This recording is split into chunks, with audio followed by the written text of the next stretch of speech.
Let's read Panchālā 6 of the Vachanāmrut. This passage is titled, Those with firm Upāsanā attain liberation. Upāsanā is a kind of word that means reverence or worship.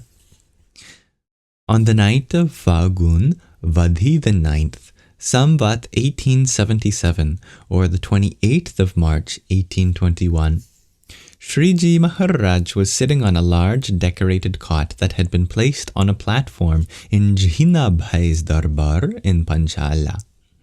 He was wearing a warm red dagli along with a white angarkhu. He had also tied a white phaeto around his head. In addition to this, he was wearing a white case and had covered himself with a white blanket. At that time, an assembly of Paramhansas as well as devotees from various places had gathered before him. Thereupon Shriji Maharaj said, I thought for quite some time, and having mentally skimmed through all of the scriptures, it became apparent that there has not been any avatar, divine descension, as powerful as Shri Krishna. Why? Because Shri Krishna has within himself exhibited in various ways the characteristics of all of the other countless forms of himself. How? Firstly, after Devaki gave birth to him, he gave darshan in a four-armed form holding a conch, a disc, a mace, and a lotus, thereby revealing in himself the characteristics of the husband of Lakshmi, Vaikuntanath. To his mother Yashoda, he showed the Vishvarup form in his own mouth, thereby revealing the characteristics of Aniruddha in himself through his 1,000-headed form. He gave darshan to Akshar in the river Yamuna, thereby revealing the characteristics of Sheshai.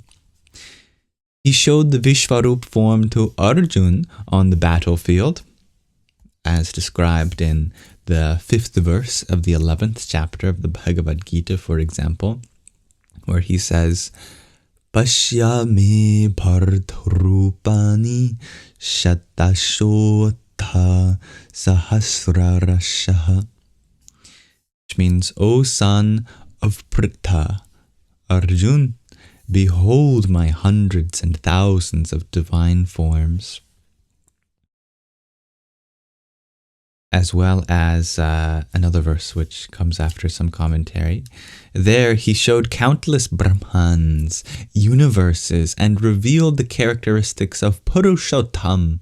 Moreover, Shri Krishna himself said in the 18th verse of the 15th chapter of the Bhagavad Gita,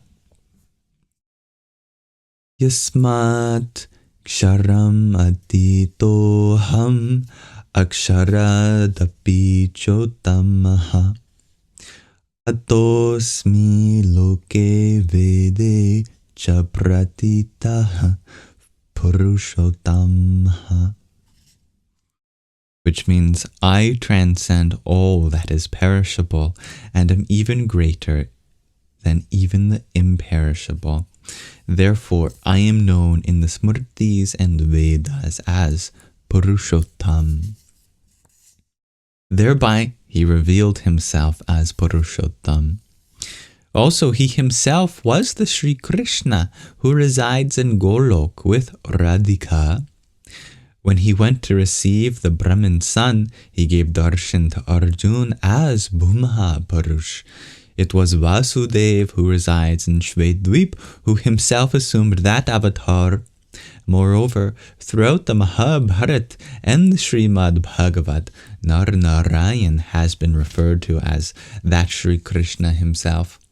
Therefore, the forms, strength, and divine powers of that same God residing in that avatar of Shri Krishna in various ways are complete.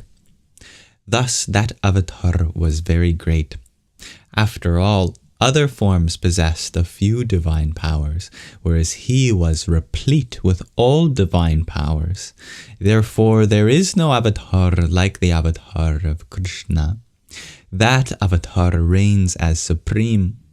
only some powers have been revealed through the other avatars. This avatar, however, has revealed all divine powers and strength. Therefore, this avatar is the greatest of all. If one has a firm conviction of the manifest form of Shri Krishna in this manner, and if that realization never changes in any way, then even if one happens to commit a slip of conduct due to the influence of bad company, one would not fall from the path of liberation. One would certainly attain liberation. Therefore, if all of you Paramhansas and devotees also cultivate such firmness in the Upāsanā of God in this way, then if you happen to commit a slight slip of conduct, you will still ultimately attain liberation. Hearing this discourse, all of the sadhus and devotees realized Sriji Maharaj as the cause of all, thus strengthening their Upāsanā. Thank you for listening. That was Panchālā 6 of the Vachanāmrut.